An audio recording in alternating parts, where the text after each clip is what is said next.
Samuel Jenkins PR here. Just wanted to clarify something out that I did mention I was going to talk about Batman Sub-Zero, but I'm not going to talk about this just because I'm covering the theatrical films, and Batman Sub-Zero was straight to DVD. I didn't knew that.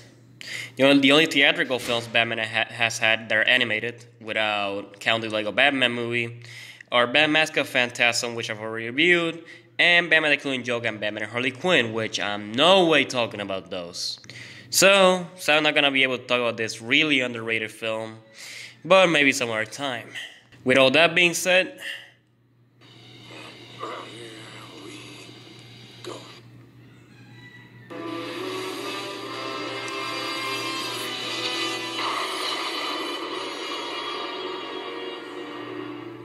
The Dark Knight came out in 2008, once again directed by Christopher Nolan.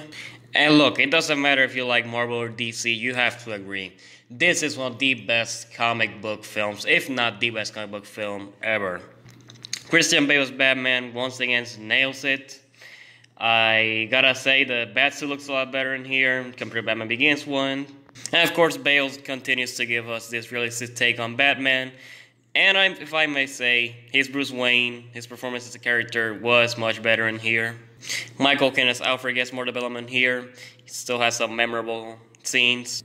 Morgan Freeman as Lucius Fox, I did like the development he got here. Because if he already was an important character in Batman Begins, he gets more importance in this film.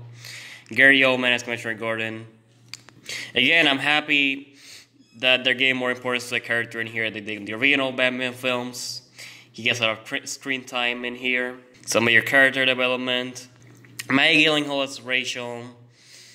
I don't know. It's just, she doesn't do a bad job. It's just that I don't know. I just don't know how it feels about the actress change. And I know she had her reasons to leave.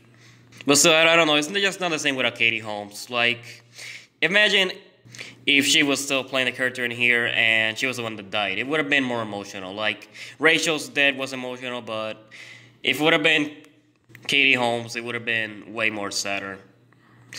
With all that, let's just get to the highlight of this film. Heath Ledger as the Joker. Wow. Look, Mark Hamill is going to be the best Joker ever. No one's going to change that. But when it comes to films, I look at Heath Ledger, that's the Joker right there. He nailed the character, from his twisted sense of humor to being like this unpredictable character. You don't know what's gonna do next. To all the memorable quotes he has, to all the epic scenes like the prison interrogation scene, to the freaking opening scene. Just wow. And speaking of that opening scene, definitely one of my favorite opening scenes in movies. Cause like, okay, you know that's gonna be the Joker, but you get the reveal, and you're just like, still, it has a major impact on the film. I like how Cillian Murphy came back as Scarecrow in here, even if it was just for a quick scene. I did like that. Still connecting the franchise, because like you couldn't do this in like the original Batman films, like bringing back villains from other films, because like either they end up dead or they end up in Arkham, like the Riddler. But like that hasn't happened before. Like bringing villains from previous films into the sequels. So I was pretty happy to see Scarecrow again, even if it was just for a quick scene. Then you have Aaron Eckhart as Harvey Dent. Again, just an amazing performance right there. That you either die a hero or live long enough to see yourself become a villain. That is definitely one of my favorite movie quotes right there. Like seeing his transformation, like into what eventually is gonna be Two-Face. Like as he starts losing it, just great development right there. And when eventually you do get the Two-Face reveal scene, just an epic moment right there. And look, I've mentioned that compared to Tommy Lee Jones' Two-Face, this version doesn't have the duality thing that Two-Face has from the comics. But as much as it is an important factor to a character, I honestly think it's not necessary now thinking about it. Like, his Two-Face is so great. Like, it's not necessary to see him calling himself as a we. Like, he nails the serious portrayal from the comics. He has the decision-making coin from the comics. So, just happy that Two-Face got justice later down the road in this film.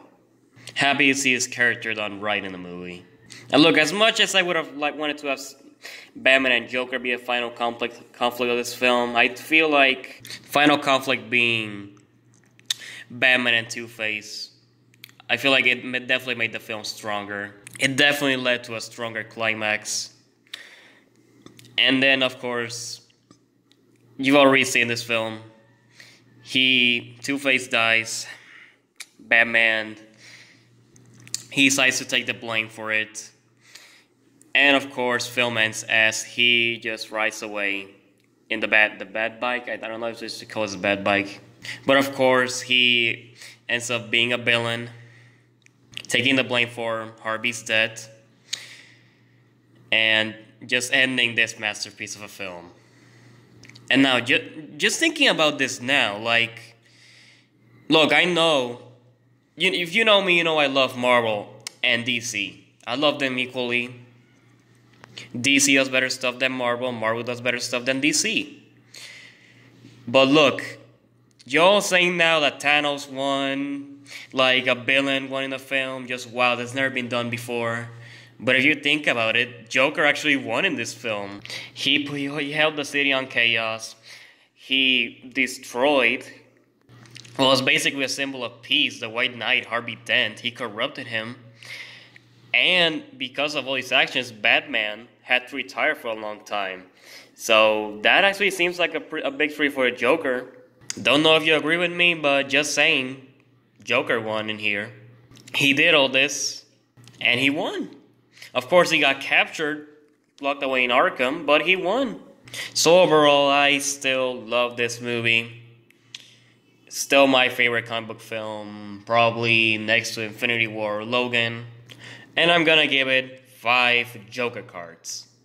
Okay, just seeing that poster right now actually brings me back memories, as I used to be afraid of this poster when I was a kid. Don't know if you can relate, but as someone who loves the Joker, this poster used to freak me out when I was a kid. But overall, this wasn't the end of this franchise. One more film would finish up this amazing trilogy.